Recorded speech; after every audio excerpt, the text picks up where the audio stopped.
যে সিদ্ধান্ত নিয়েছি সেই সিদ্ধান্তেই রয়েছি। তার কারণ এত করাপশন, তারপরে সন্দেশখালী, ঘরে বাইরে এত অপমান, এত অসম্মান, এত উপেক্ষা, এত অবহেলা, এইগুলো আমাকে খুবই তাড়না দিয়েছে। তো নেওয়ার পেছনে কিছু নির্দিষ্ট কারণ থাকে। যে তিনি পদত্যাগ করেছেন তাকে স্বাগত জানাবো।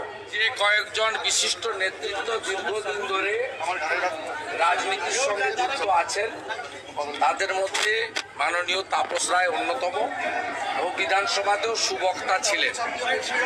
এবারে তাপস রায় রাজনৈতিক দলে যুক্ত হবেন কিনা, কোন দলে যেতে চান, সেই বিষয়ে কোনো সুনির্দিষ্ট প্রস্তাব আমার কাছে এখন আমাদের কাছে আসে।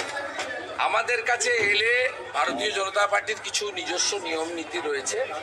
আমরা প্রথমেই উত্তর কলকাতা জেলা বিজেপির মতামত চাইব এবং উত্তর কলকাতা জেলা বিজেপির মতামত যদি পজিটিভ হয়, আমরা আমাদের এখানে একটি টিম আছে, আমি এবং রাজ্য সভাপতি সেই টিমের সঙ্গে আলোচনা করে আমরা কেন্দ্রীয় পর্যবেক্ষকের অনুমোদন নিয়ে আমরা জানিয়ে দেব।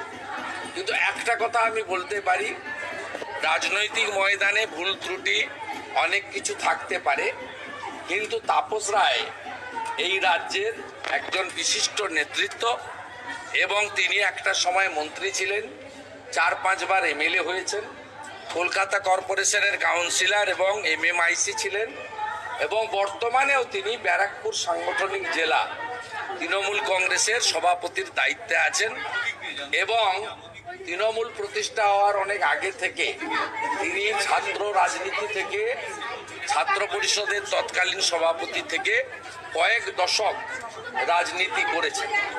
তাই আমি তার এই চোরেদের পার্টি থেকে পদত্যাগ, এই ব্যবস্থার বিরুদ্ধে পরিবারতন্ত্র বা মালিকানা কোম্পানির মতো আচরণ, তার বিরুদ্ধে যে তিনি পদত্যাগ করেছেন তাকে স্বাগত জানাবো এবং তিনি যে ভাষাতে আজকে সাংবাদিকদের কাছে এই রাজ্যের চোরেদের রানী মমতা ব্যানার্জিকে আক্রমণ করেছেন, এটাও মনে হয়েছে তিনি অত্যন্ত দৃঢ় পদক্ষেপ আগামী দিনে নিতে চান।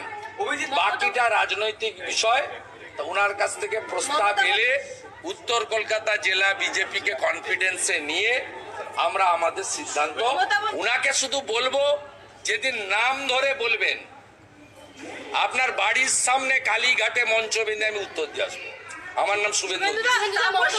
আপনার যদি ক্ষমতা থাকে, তাকত থাকে, নিজেকে বিরাট ভাবেন, প্রধানমন্ত্রী হবেন, ক্ষমতা থাকলে নাম ধরে একটা সভাতে বলুন। নন্দীগ্রামে বলেছিলেন, জনগণ উত্তর দিয়েছে।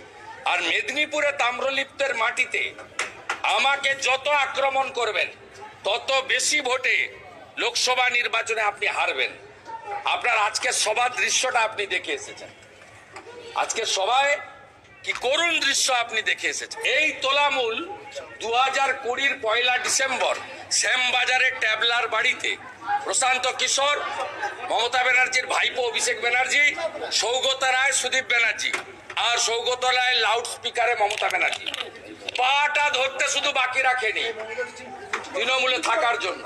কাকে অফেন্ডার বলছেন? ওসব কানতে বলুন, ভোট অন্যরকম ভোট হবে এবারে, ওর কথা কেউ শুনবে না। বিজেপির কেন্দ্র বাহিনী প্রেসারাইজ করার দরকার নেই, ওনাদের পাড়ায় পাড়ায় শাহজাহান আছে আর কেন্দ্রীয় বাহিনীর দায়িত্ব এই শাহজাহানদেরকে ঘরে গর্তে ঢুকিয়ে ভোট করা। বিজেপির কিচ্ছু করতে হবে না।